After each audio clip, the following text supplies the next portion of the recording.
नमस्कार दोस्तों, आप सभी का एक बार फिर से स्वागत है हमारे YouTube चैनल पूजा भक्ति मार्ग में। दोस्तों, आज हम बात करेंगे सत्य घटना की जो 11वीं शताब्दी की है, जब देवी ने अपने परम भक्त श्रीधर की भक्ति से प्रसन्न होकर उसकी लाज बचाई थी। दोस्तों, कटरा से कुछ दूर हौसाली गांव में मां वैष्णो के परम भक्त श्रीधर रहा करते थे।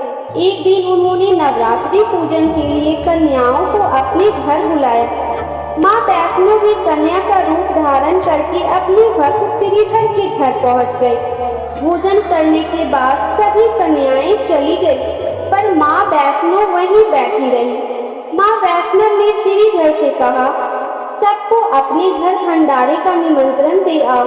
श्रीधर ने उस दिव्य कन्या की बात मान ली और आसपास के गांव में जाकर भंडारे का संदेश पहुंचा दिया। वहां से लौटकर आते समय गुरु गोरखनाथ और उनके शिष्य बाबा भैरवनाथ जी और उनके शिष्यों को भी भंडारे का निमंत्रण दे दिया गया। इसके बाद श्रीधर के घर में सभी गांव वाले आए और भोजन करने के लिए जमा हो गए। और तभी कन्या रूपी मां वैष्णो देवी एक विचित्र पात्र से सबको भोजन परोसने लगी। जब मां वैष्णो देवी भोजन परोसते हुए बाबा भैरवनाथ के पास गई, तब बाबा भैरवनाथ ने कहा, मैं तो मांस खाऊंगा और मदिरा पान करूंगा। तब कन्या रूपी माता वैष्णो देवी ने उसे समझाया कि ये ब्राह्मण का घर है और यहाँ मांस नहीं परोसा जाता।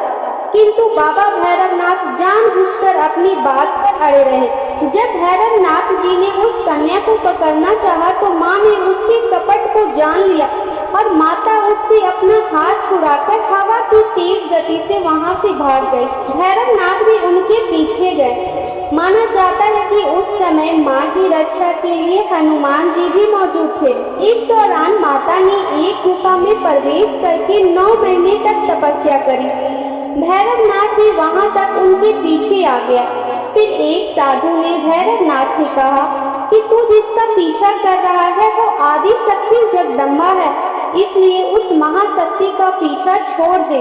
पर भैरवनाथ ने उस साधु की बात नहीं मानी और तब माता गुफा की दूसरी ओर से मार्ग बनाकर वहां से निकल गई। गुफा से बाहर निकलकर कन्या ने देवी का रूप धारण कर लिया।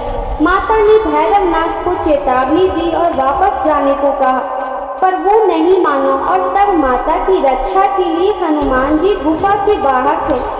उन्होंने भैरवनाथ से युद्ध किया, पर भैरवनाथ भी हार नहीं मान रहे थे। तब माता ने महाकाली का रूप धारण करके भैरवनाथ का संहार कर दिया। भैरवनाथ का सिर काटकर भवन से 8 किलोमीटर दूर त्रिकुट पर्वत पर भैरव घाटी में गिरा। उस स्थान को भैरवनाथ के मंदिर के नाम से जाना जाता है, जहां मां ने भैरवनाथ का वध किया था। उस स्थान पर माता महाकाली दाएं, माता महासरस्वती बीच में और माता महालक्ष्मी बाएं पिंडी के रूप में गुफा में विराजमान है।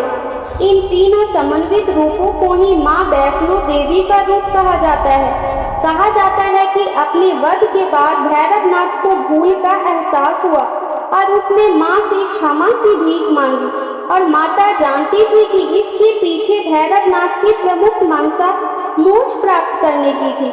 उन्होंने न केवल उसे मोक्ष प्रदान किया बल्कि भैरवनाथ को वरदान देते हुए कहा कि मेरे दर्शन तब तक पूरे नहीं होंगे जब तक भक्त मेरे बाद तुम्हारे दर्शन को नहीं आएंगे।